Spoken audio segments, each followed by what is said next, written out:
There is a specific kind of tired that no amount of sleep can fix. You know the one. It is not in your muscles. It is not behind your eyes. It lives somewhere deeper than that.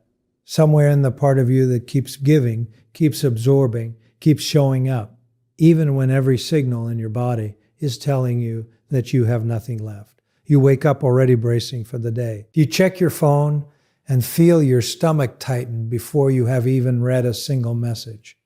You spend more energy managing other people's emotions than you have ever spent on your own. And somewhere in the back of your mind, underneath all the giving and the fixing and the holding space, there's a quiet voice asking a question you are almost afraid to answer. How did I end up so empty? That is not a character flaw. That is not proof that you are too sensitive, too soft, or too emotional for this world. That is what happens when a person with a profound capacity for empathy has never been given the tools to protect it.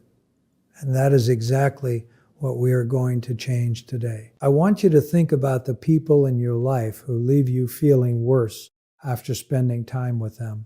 Not occasionally, not on a bad day, but consistently. Ones whose names on your phone screen create a low hum of dread in your chest. The ones who can walk into a room and within 10 minutes have somehow made every conversation about their crisis, their pain, their need. The ones who, when you finally try to pull back even slightly, make you feel like you have committed an unforgivable act of selfishness. You probably care about these people deeply. That is precisely why this has gone on as long as it has, because caring people do not give up on other people easily. Caring people find ways to rationalize the imbalance. They tell themselves that things will get better, that this person is going through a hard time, that being a good friend or partner or child or parent means showing up, no matter the cost to yourself.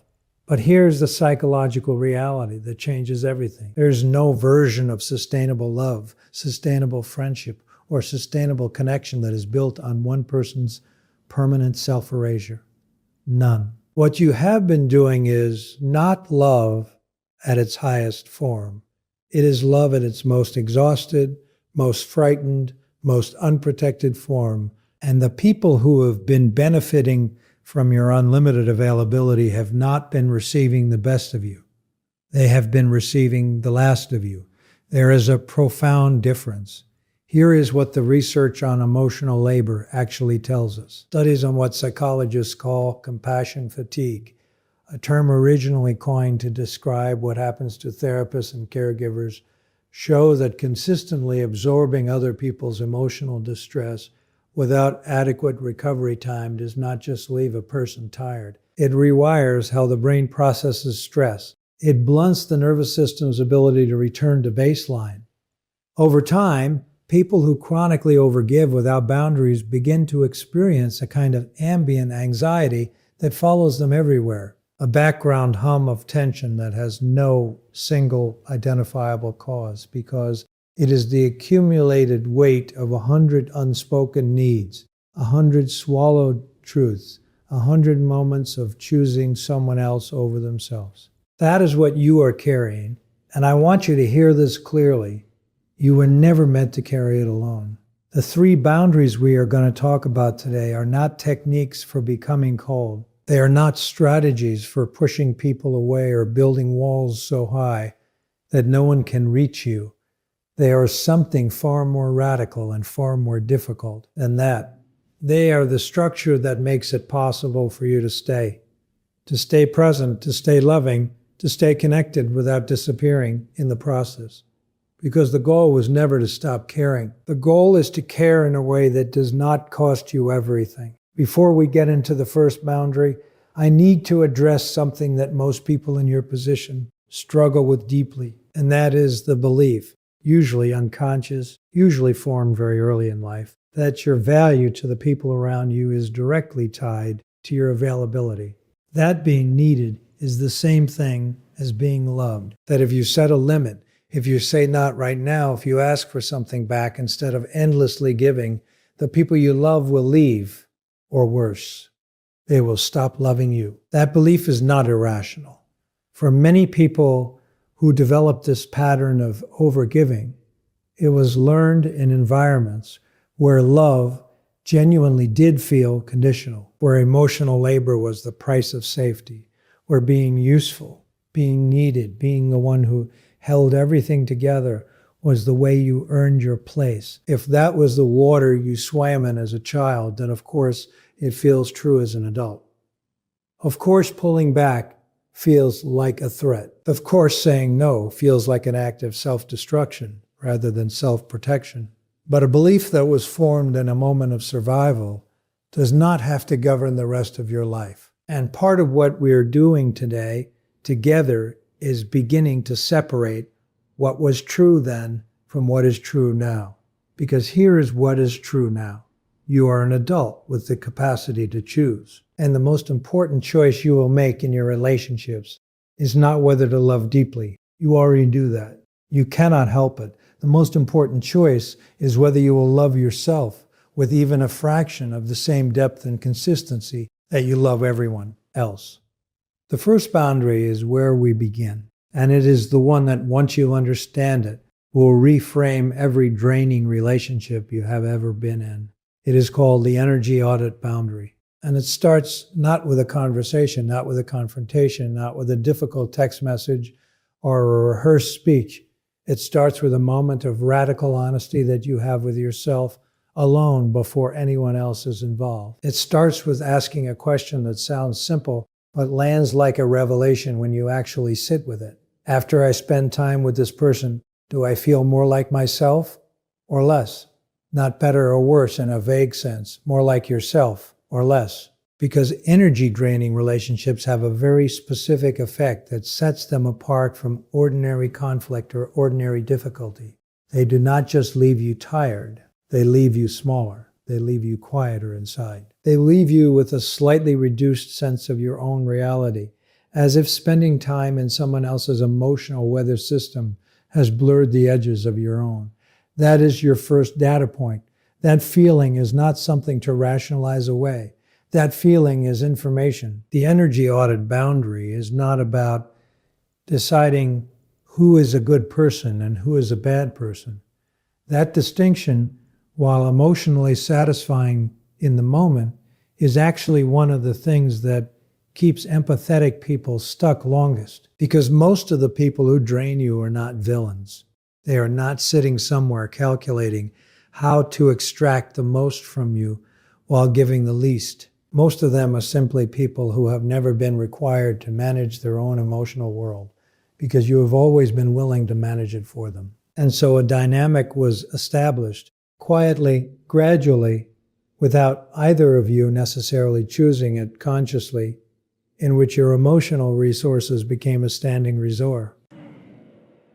They could draw from without limit, without reciprocity, and without awareness of the cost to you.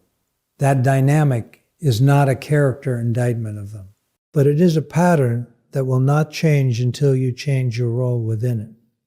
The energy audit boundary asks you to do something that runs counter to everything your empathetic instincts have been trained to do. It asks you to evaluate your relationships not only by how much you care about the other person, but by the actual effect the relationship has on your capacity to function, to feel, and to show up in your own life.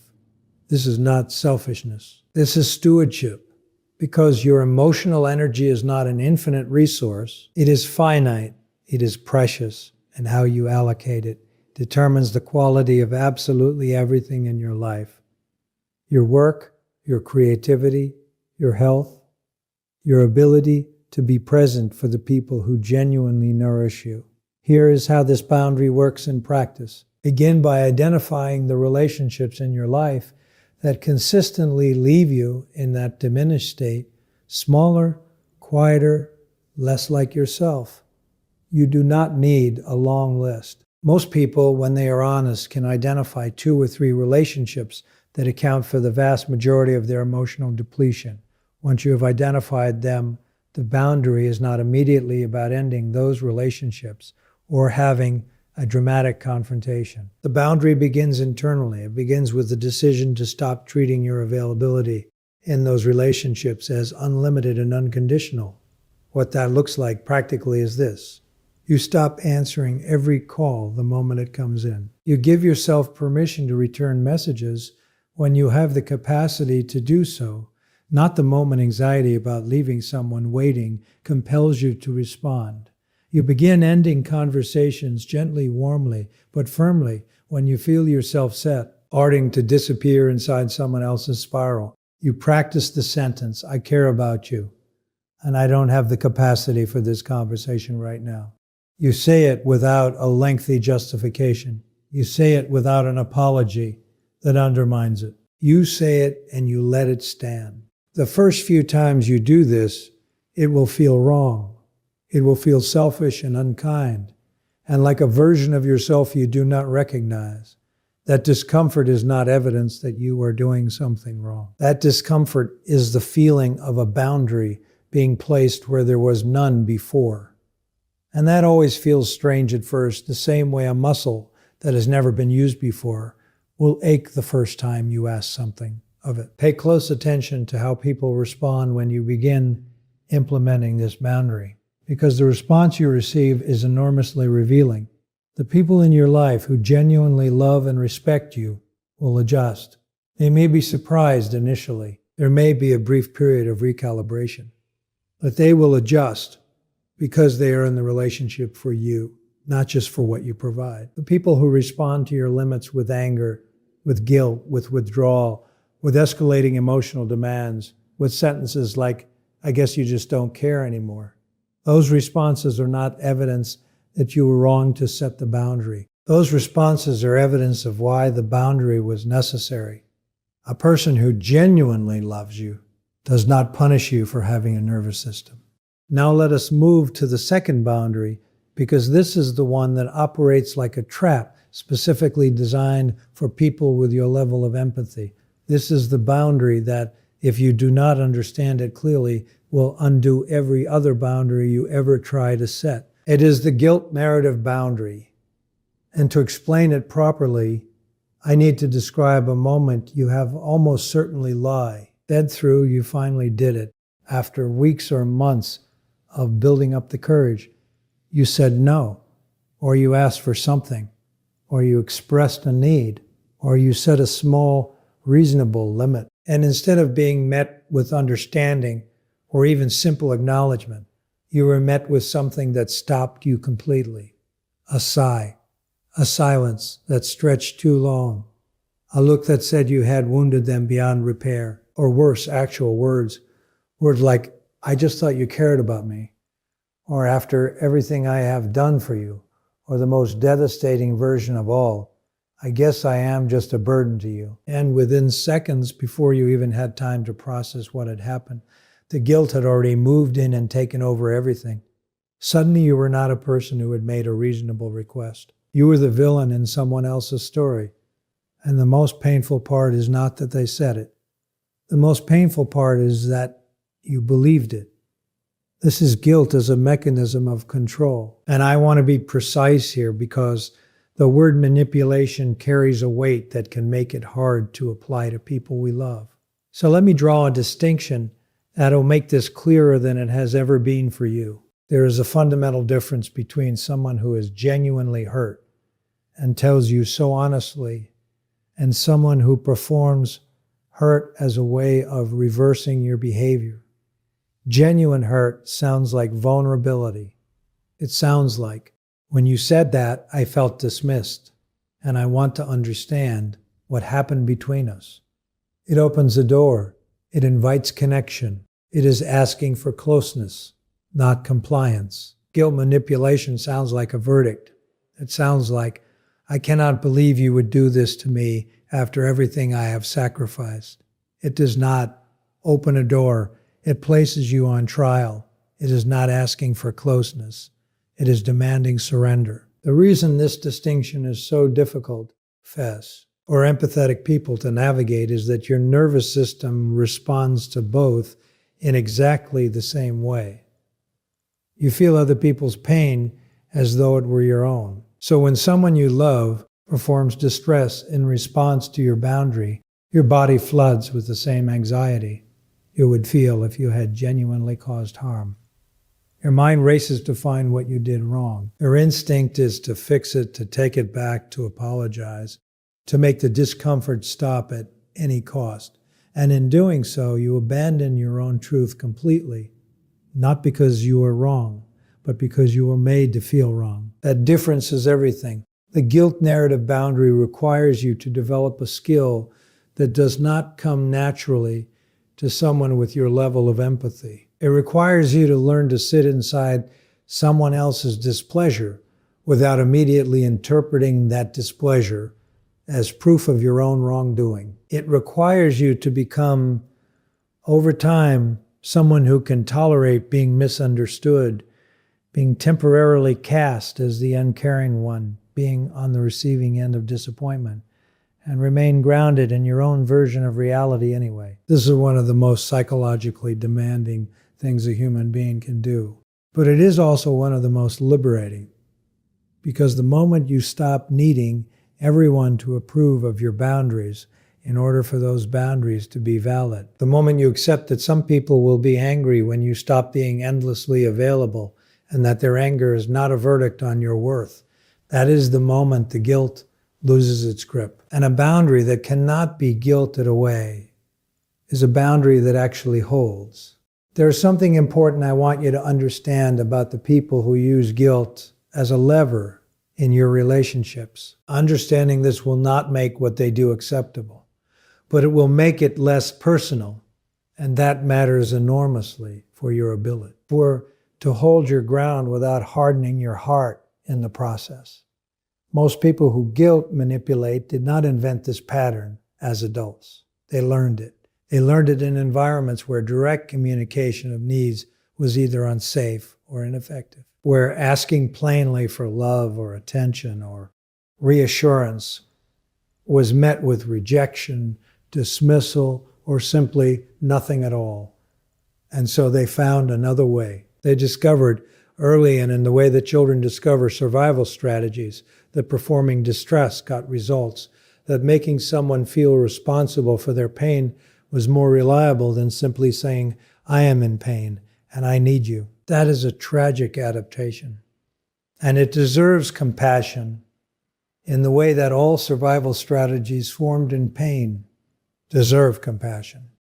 And this is the part that is crucial. Compassion for how someone developed a pattern does not obligate you to keep absorbing the consequences of that pattern indefinitely. You can hold both of these things at once. You can feel genuine tenderness for someone's history and still refuse to be the ongoing casualty of their unhealed wounds. That is not contradiction. That is maturity. That is what it looks like to love someone without losing yourself in the process. Practicing the guilt narrative boundary looks like this in real moments. It looks like pausing before you apologize, introducing a gap between the guilt signal and your response, even just a few seconds, so you can ask yourself a single clarifying question. Did I actually do something harmful here?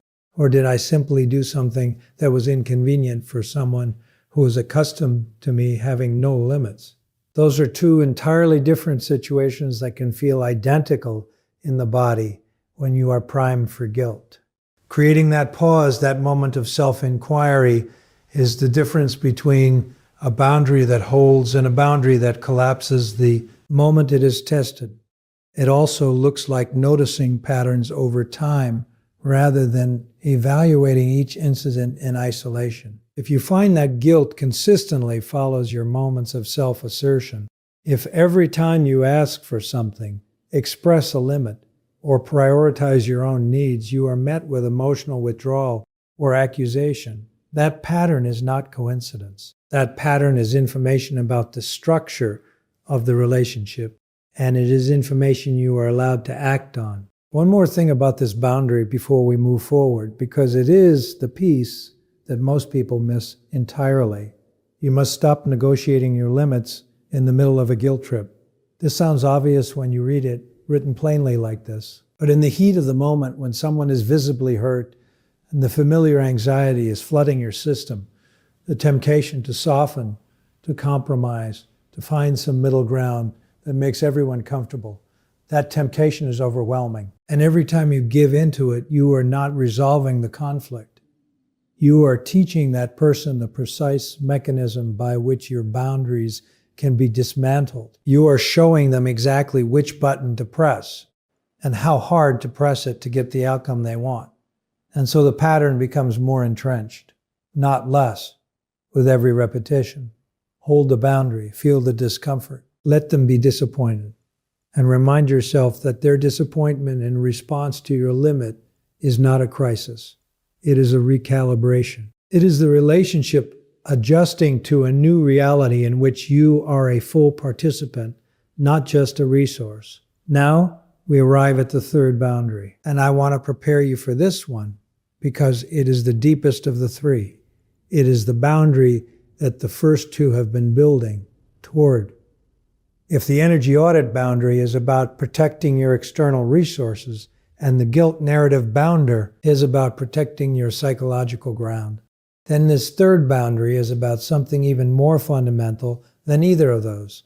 It is about protecting the person underneath all of it, the actual you, the one who existed before you learned to make yourself smaller. This is the self-continuity boundary.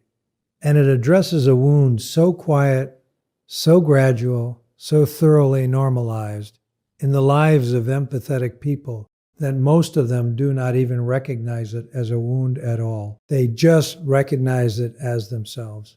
Here is what self-continuity means and why it matters. Every person has a continuous inner thread, a sense of their own values, preferences, reactions, and identity that persists across different relationships and different contexts. A stable sense of who you are that does not fundamentally shift depending on who is standing in front of you. Psychologists sometimes call this a coherent self-narrative. It is the internal experience of being the same person in different rooms, with different people and different circumstances, of having a self that is genuinely yours rather than a self that is perpetually assembled from whoever needs you to be whatever they need right now. For people who have spent years in emotionally draining relationships, years of absorbing others' emotional states, years of editing their own reactions in real time to manage someone else's responses, years of suppressing their needs, minimizing their pain, and talking themselves out of their own instincts. That continuous inner thread does not break all at once. It frays slowly, almost imperceptibly, across hundreds of small moments. Each moment seems insignificant on its own. You swallow what you actually think because you do not want to cause conflict. Small. You tell someone you are fine when you are not because their feelings feel more urgent than yours. Small. You talk yourself out of a gut feeling because someone else seems so certain of the opposite. Small. You ask yourself whether you are being too sensitive after someone treats you in a way that genuinely hurt. Small. None of these moments feel like a crisis, but accumulated across months and years, they produce a life that fits everyone around you perfectly and fits you almost not at all. And they produce an interior experience that is deeply disorienting, a low-grade sense of hollowness, a vague restlessness, a persistent feeling that something essential is missing, even when everything on the outside looks completely fine. That hollowness is not a clinical condition. It is not a chemical imbalance. It is the feeling of a self that has been quietly left behind, one small surrender at a time. The self-continuity boundary is the commitment to stop leaving yourself behind. And it begins with a practice that sounds almost embarrassingly simple, but is in fact one of the most radical things a chronic overgiver can do. It begins with taking your own inner experience seriously, not more seriously than anyone else's.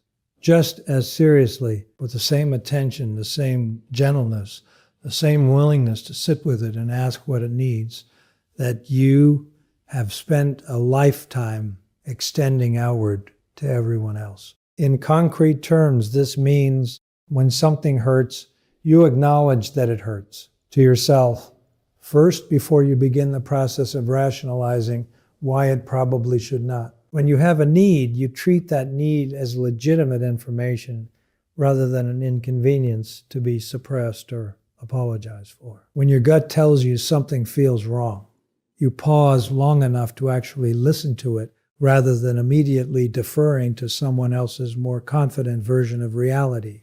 When you notice yourself beginning to shrink in a conversation, beginning to edit, to qualify, to disappear into, someone else's preferences and needs, you notice it, you name it internally, and you make a different choice. These are not dramatic gestures. They are quiet, daily, consistent acts of returning to yourself. And they accumulate in exactly the same way that the small surrenders accumulated, except in the opposite direction. Instead of fraying the thread of your own identity, they reinforce it. Instead of building a life that fits everyone else, they begin to build a life that finally fits you too. There is one more dimension of the self-continuity boundary that needs to be named directly, because it is the part that stops most people before they even begin. And that is the grief that comes with it. When you stop abandoning yourself, when you start honoring your own needs, speaking your own truth, and showing up to your life as a full and complete person, rather than a support system with a heartbeat, some relationships will not survive that shift. Not because you became cold, not because you became selfish, but because some relationships were built entirely on the version of you that had no edges. Some people entered your life specifically because you were boundaryless, because your unlimited availability met a need in them that a healthier, more boundaried version of you will no longer meet in the same way. And when you change, they will not know what to do. Some will tell you that you have changed. They will be right. Some will tell you that you are being selfish. They will be wrong, but they will say it with enough conviction that it will land in the place inside you that has always been most vulnerable to that particular accusation. Some will withdraw quietly, and a silence will feel like confirmation of your oldest fear, that if you ever stopped giving everything, people would leave. I want you to sit with that fear for a moment, rather than rushing past it, because it deserves to be acknowledged honestly, not just overcome with a motivational phrase. The fear that your authentic self, the self with needs and limits and opinions and an interior life that belongs to you, is somehow too much for the people you love to handle. That fear is real. It was probably formed in a real experience. And it has been doing a very effective job of keeping you small for a very long time. But here is what that fear has never been able to account for. The relationships that end when you become whole were never actually holding the whole of you to begin with. They were holding a performance, a carefully edited, perpetually accommodating, endlessly available performance of a person. And losing a relationship that was built on your self-erasure is not the same thing as losing love. It is the end of an arrangement. And arrangements, however long they have lasted, are not the same as genuine connection. The relationships that survive your becoming, the ones that recalibrate and hold and deepen, those are the ones worth everything. Those are the people who were always in it for you, not just for the comfort of having someone who would never say no. And here's what you may not have allowed yourself to fully believe yet. Those relationships will become more intimate, more honest, and more genuinely nourishing once you stop performing within them. Because real intimacy is not possible between a whole person and a performance. Real intimacy requires two people who are actually present. And you cannot be present when you are constantly managing yourself out of existence. This is the paradox at the heart of everything we have covered today. The very behavior that feels like it is protecting your relationships, the endless accommodation, the self-erasure, the refusal to have needs, is actually the thing that has been preventing real connection all along. Because the people who love you have never actually had access to you. They have had access to the version of you that was filtered through fear, and you deserve to be loved as you actually are, not as the most agreeable possible version of yourself. Setting the self-continuity boundary in practice looks different for everyone. But there are three specific commitments that anchor it, regardless of your circumstances. The first is the commitment to finish your own sentences. Not literally, but internally, the practice of letting a thought, a feeling, or a reaction complete itself inside you before you immediately reshape it based on how it might land with someone else. Your interior life deserves to exist fully before it is edited for external consumption. The second commitment is to stop over-explaining your limits. A boundary stated once, clearly and kindly, does not require a lengthy justification. The more you justify, the more you signal that the boundary is negotiable. Say it once, mean it. Let the silence after it stand. The third commitment is the most encompassing and the most difficult. It is the commitment to regularly ask yourself, not just in crisis moments, but as a daily practice. What do I actually need right now? Not what should I need? Not what would be easiest for everyone if I need it. What do I honestly, genuinely, actually need? And then to treat the answer with the same seriousness and care that you would treat the answer if someone you deeply loved had given it to you. Because here is the truth that holds all three of these boundaries together. Here's the thing that sits underneath the energy audit boundary, and the guilt narrative boundary, and the self-continuity boundary, like a foundation beneath a house. You are not a supporting character in other people's stories. You are the main character of your own. And at some point, at the point right now, after everything you've been carrying, you're allowed to write yourself that way. The world genuinely needs people who feel deeply, people who notice what others miss, who hold space in ways others cannot, who love with a consistency and a depth that is genuinely rare. Your empathy is not the problem. It was never the problem. The problem was that one of the most valuable things about you was left completely unprotected, left open and available to anyone who needed it, regardless of whether they valued it, regardless of whether they reciprocated it, regardless of what it cost you to keep providing it. These three boundaries are not a closing off. They are an opening. They are what it looks like to finally let your empathy exist within a structure that can sustain it. Energy that is protected does not diminish. It deepens. Care that has a boundary around it does not become less loving.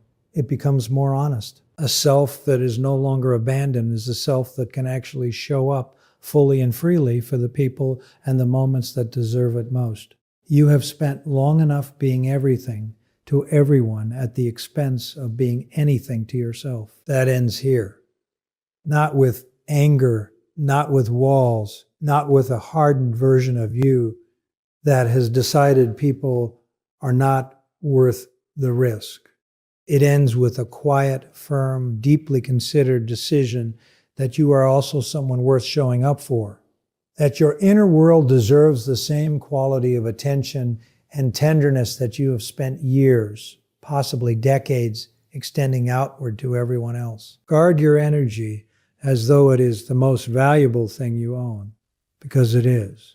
Recognize guilt for the mechanism it is, and refuse to let it be the thing that decides the shape of your life. And come home to yourself consistently, daily, one small, honest moment at a time.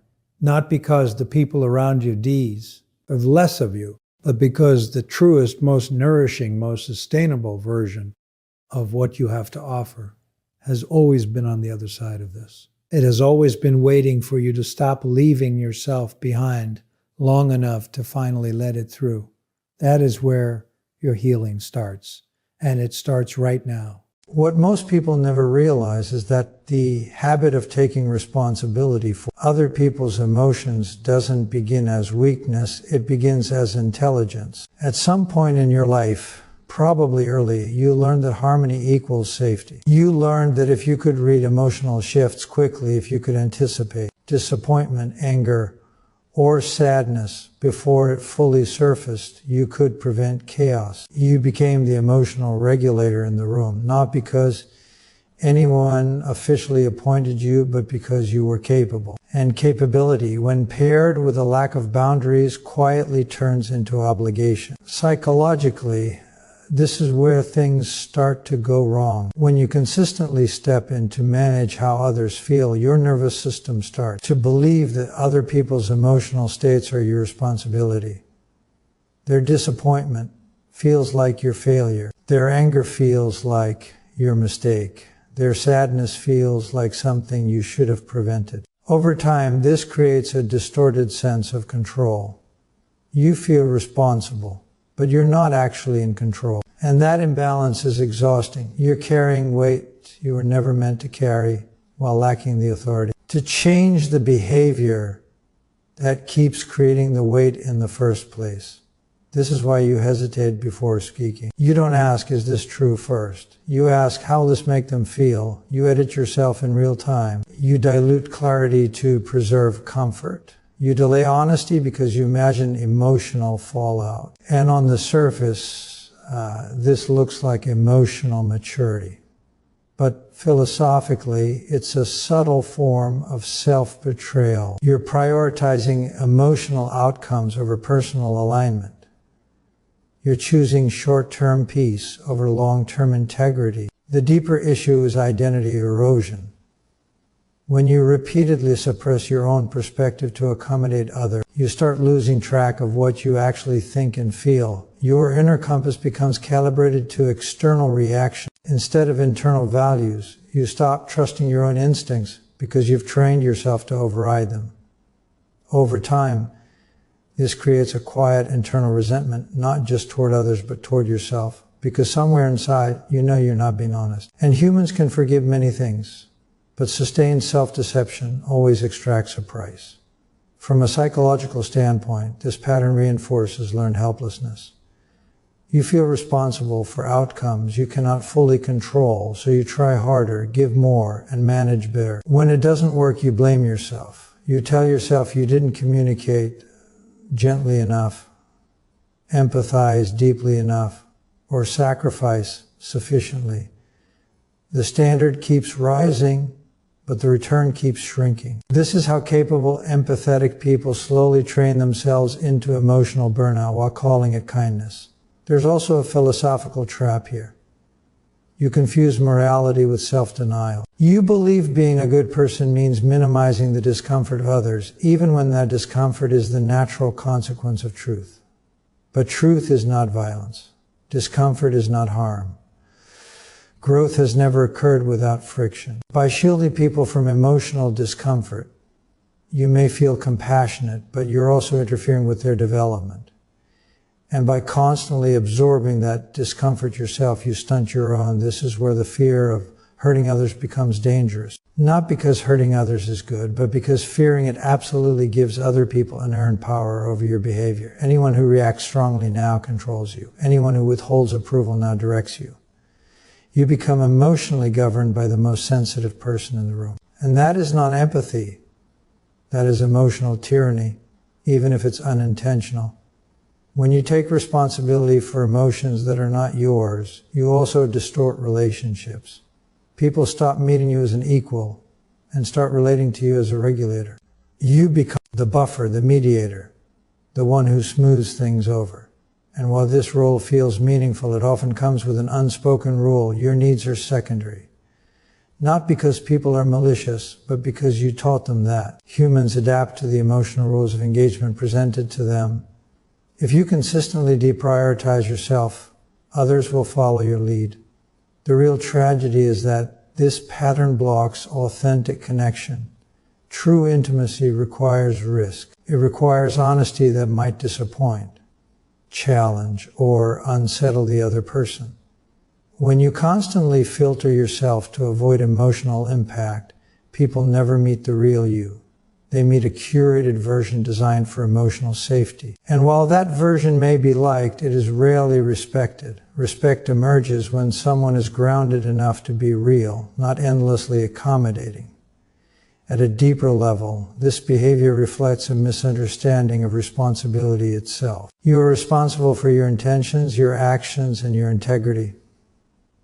You are not responsible for how others process reality. Each person owns their emotional interpretation of events.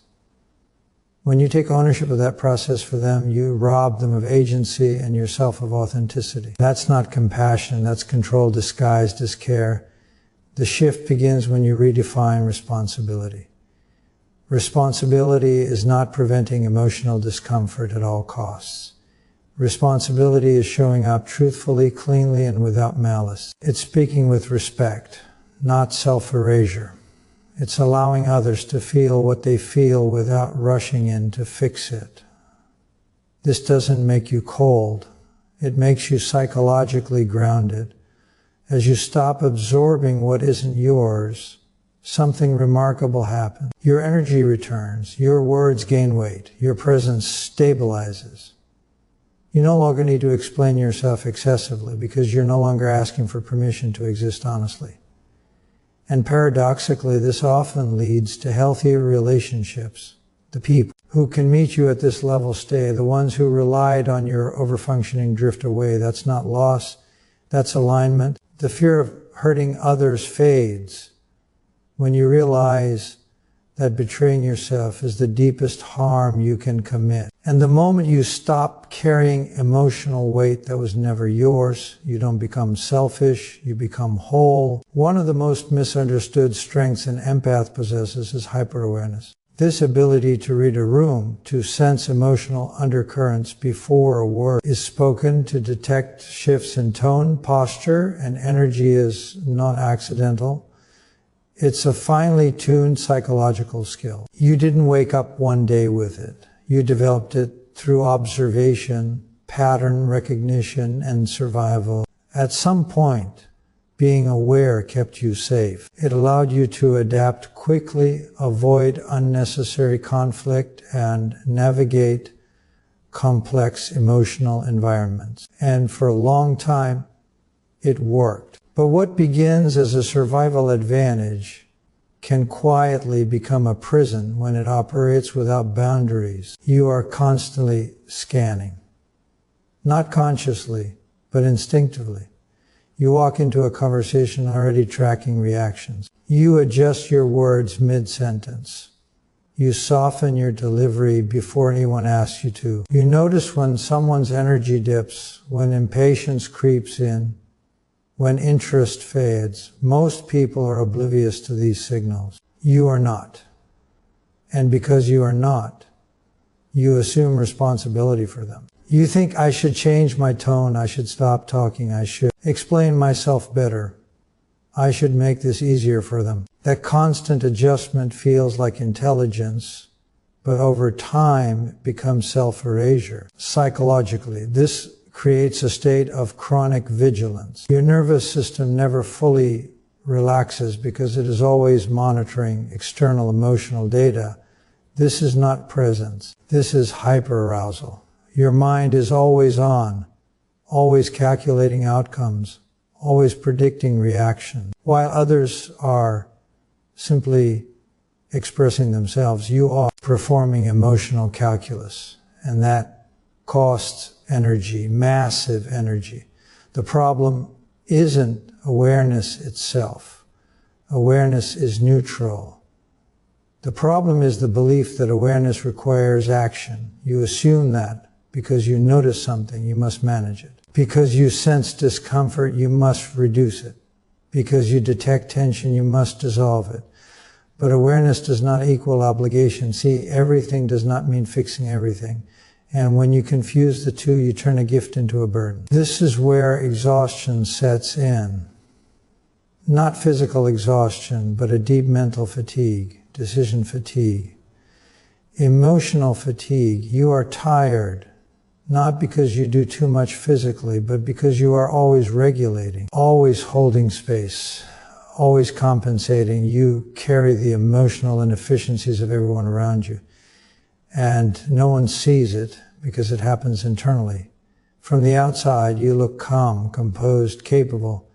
Inside, you are running a marathon that never ends. Philosophically, this is the danger of over-identification with perception. You start to believe that your role is to be the stabilizer of environments rather than a participant in them. You stop experiencing life and start managing it. And when life becomes a management task instead of an experience, joy fades. Curiosity fades, spontaneity fades, everything becomes strategic, safe, controlled, and deeply unsatisfying. There's also a hidden power dynamic here that most empaths don't recognize. The most emotionally reactive person in the room begins to set the rules. Because you are so aware, you adapt to them. You lower your volume for the sensitive one. You walk on eggshells around the volatile one. You minimize yourself around the insecure one. Slowly, unconsciously, you are being trained, not through force, but through reaction. And the more you adapt, the more power external emotional states have over you. This is not emotional intelligence. Emotional intelligence includes self-regulation, not just social awareness. If you can read everyone else but cannot stay grounded in yourself, your intelligence is incomplete. Awareness without self-command is just exposure. It leaves you open, permeable, and drained. At a deeper psychological level, constant hyper-awareness can disconnect you from your own body. You live in your head, analyzing signals instead of inhabiting your physical experience. You second-guess your instincts because you're too busy interpreting everyone else's. You feel tension, but ignore it. You feel irritation, but override it. You feel the impulse to speak, but suppress it. Over time, your body learns that its signals are less important than external harmony. And that's when anxiety creeps in. Not because something is wrong, but because you've trained yourself to ignore your own internal alarms. The solution is not to shut down awareness. That's impossible and unnecessary. The solution is to introduce boundaries at the level of attention. You don't need to track everything. You don't need to respond to everything you sense. You don't need to optimize every emotional interaction. Sometimes the most powerful move is to stay still internally while emotions move around you, to observe without absorbing, to notice without adjusting. This requires a shift in identity. You are not the emotional thermostat of the room. You are a participant with your own temperature. When you allow yourself to remain steady instead of constantly adjusting, something surprising happens. Others begin to regulate themselves, not because you told them to, but because grounded presence is contagious. Calm authority doesn't chase harmony. It embodies it. When you stop over-managing emotional space, your words become more direct, your timing improves, your presence deepens. You are no longer reacting to subtle shifts, you are responding from clarity. And clarity carries weight. People listen differently when you're not negotiating your own existence. This is also weight. Confidence begins to grow, not performative confidence, but internal confidence, the kind that comes from trusting yourself more than the room. From knowing that you can tolerate discomfort, including others. From understanding that not every reaction requires correction. This doesn't make you insensitive, it makes you resilient. Hyper-awareness becomes a strength again when it serves you, not when it enslaves you. When you choose when to engage it and when to let it rest. When you remember that awareness is information, not a command. And once you reclaim that choice, exhaustion gives way to presence, and presence becomes power. When you stop living as a constant emotional antenna and start standing as a grounded signal of your own, the noise loses its control over you, and you finally hear yourself clearly again. There is a point where generosity stops being virtuous and starts becoming destructive, and most empaths cross that line without ever realizing it. Self-sacrifice feels natural to you. It feels like love. It feels like loyalty. It feels like strength. You tell yourself that enduring emotional discomfort proves your depth, your patience, your maturity. And in the beginning, it even earns you admiration. People see you as dependable, understanding, unshakable. But what they don't see is the internal cost of constantly putting yourself last. And what you may not want to admit is that the cost compounds over time. Psychologically, self-sacrifice activates a dangerous loop. Each time you ignore your own needs to preserve harmony, your brain rewards you with a sense of moral superiority and temporary relief. The conflict is avoided. The tension passes. You feel like you've done the right thing. But beneath that relief, something else is happening. Your nervous system records that your needs are negotiable, that your limits are flexible, that your discomfort is acceptable. And what the nervous system learns, it repeats. This is how suppressed anger is born. Not explosive anger, not dramatic anger, but quiet, delayed anger. The kind that hides behind patience and reason. The kind that whispers instead of shouts. You tell yourself you're fine. You tell yourself you understand. You tell yourself it's not a big deal. But anger doesn't disappear just because you intellectualize it. It waits. It settles into the body. It tightens your chest, your jaw, your stomach. It shows up as fatigue, irritation, cynicism, numbness. You may not even recognize it as anger anymore. It just feels like heaviness. From a psychological standpoint, anger is a boundary emotion. It arises when something you value has been violated. When you suppress it repeatedly, you're not becoming more evolved. You're disconnecting from your internal warning system. Imagine driving a car and taping over the dashboard lights because they're annoying. The car doesn't become healthier. You just lose information. Suppressed anger doesn't make you peaceful. It makes you blind. Philosophically, this is where the idea of strength gets distorted. You start to believe that strength is the ability to endure without complaint. That resilience means tolerance without limit. But endurance without choice is not strength, it's submission. True strength includes discernment. It includes the capacity to say, this stops here. When you never draw that line, you send a message to yourself and to others that your inner world is secondary. And whatever is treated as secondary will eventually deteriorate. This pattern also creates a subtle but profound erosion of self-respect. You may still appear confident. You may still be competent. But internally, there's a quiet awareness that you are not honoring yourself. And self-respect is not built through grand gestures. It's built through thousands of small decisions where you choose alignment over appeasement. When those decisions consistently go against you, confidence becomes hollow. You may still function, but you no longer feel solid. What makes this especially dangerous for empath is that your capacity to understand others becomes the very tool you use to invalidate yourself. You explain away behavior that hurts you. You contextualize disrespect. You empathize with intentions while ignoring impact. You become so skilled at seeing the other side that you forget to stand on your own. And the more you do this, the more resentment quietly accumulates, not just toward others, but toward yourself for allowing it. Delayed anger has another cost. When it finally surfaces, it often comes out sideways: sarcasm, withdrawal, passive aggression, sudden emotional distance, or a sharp outburst that surprises everyone because they're used to you being the calm one. And when that happens, you feel guilt instead of clarity. You apologize for the delivery instead of honoring the message. You promise to do better, meaning quieter, softer, smaller. And the cycle resets. This is not emotional mastery. Emotional mastery does not mean never feeling anger. It means knowing how to use it constructively.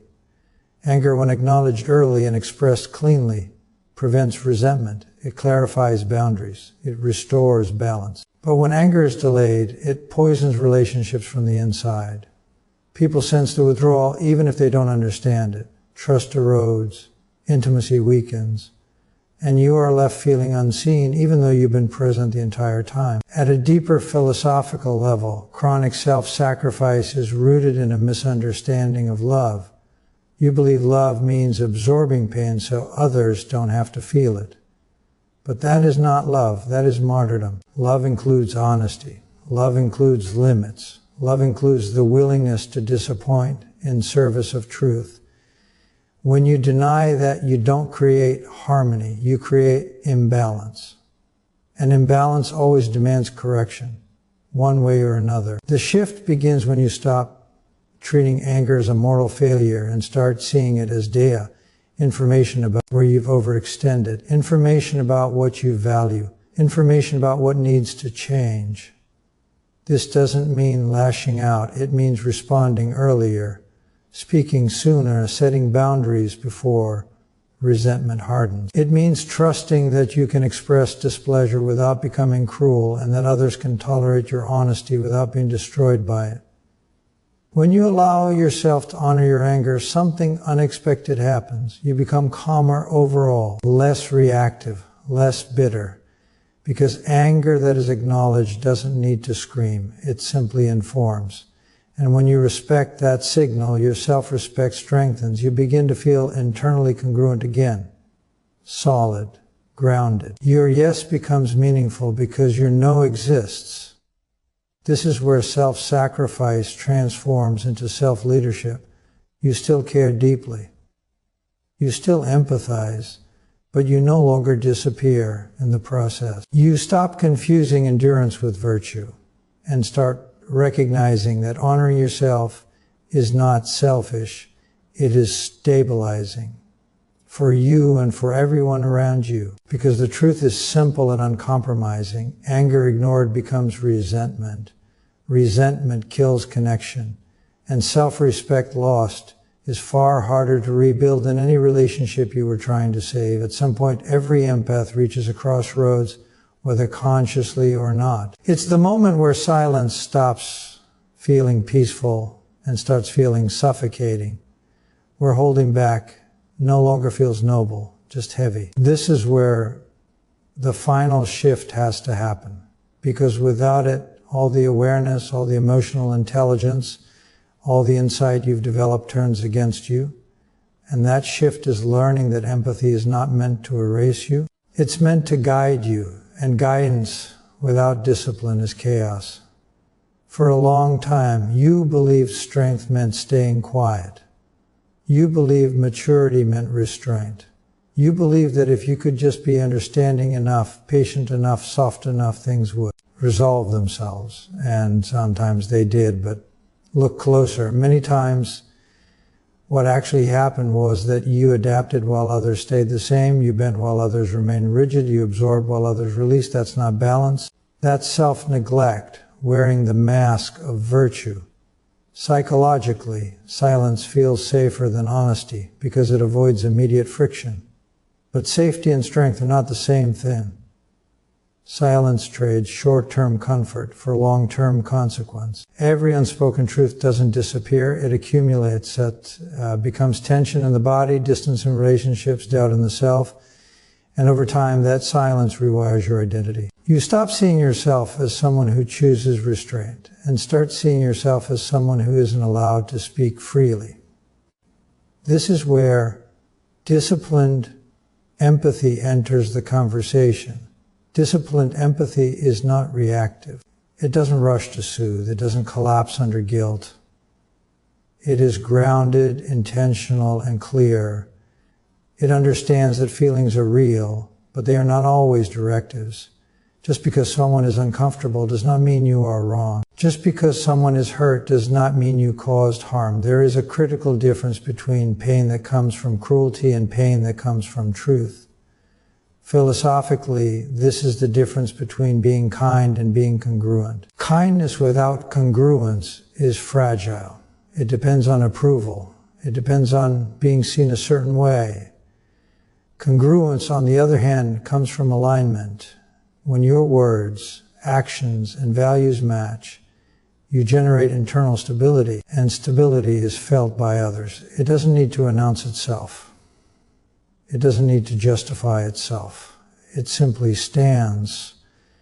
Many empaths fear that if they speak clearly, they will become harsh, cold, or unrecognizable. But clarity does not require cruelty. Boundaries do not require aggression. The absence of discipline is what creates emotional explosions, not its presence. When you express yourself early, cleanly, and without hostility, you prevent resentment from fermenting. You give people a chance to meet you honestly instead of reacting to a version of you that no longer exists. This is also where leadership emerges, whether you intend it to or not. People are drawn to those who are emotionally steady, not those who constantly accommodate, but those who are consistent. When you stop negotiating your truth to manage reactions, your presence changes, your voice slows, your posture shifts. You no longer chase understanding, you offer it. And paradoxically, that's when you're understood most. Disciplined empathy also requires letting go of the need to be liked. This is one of the hardest lessons for someone who feels deeply. You spent years attuning yourself to others' needs, so rejection feels personal. But approval is a poor foundation for self-worth. It's unstable. It changes with mood, context, and convenience. When you anchor your sense of self to it, you give away your center. Strength is not the absence of fear. It's the willingness to act in alignment despite it. When you speak honestly, some people will feel uncomfortable. Some may project. Some may resist. That is not failure. That is feedback. It tells you who can grow with you and who relied on you staying small. Not everyone is meant to come with you when you evolve. There's also a deeper liberation here. When you stop over-explaining and start standing firmly, you free others from the illusion that you exist to manage their emotions. You return responsibility where it belongs. People may not like it at first, but they will feel it. And many will respect it, even if they never say it out loud. This doesn't mean you lose compassion. In fact, your compassion becomes more potent, because it's no longer diluted by self-abandonment. You listen without absorbing. You care without collapsing. You support without sacrificing your spine. That is the difference between empathy as a liability and empathy as authority. Ultimately, disciplined empathy is self-trust in action. It's knowing that you can handle the consequences of truth. It's trusting that your nervous system can tolerate discomfort. It's understanding that your worth is not measured by how little space you take up, but by how fully you inhabit your values. And when you live from that place, something remarkable happens.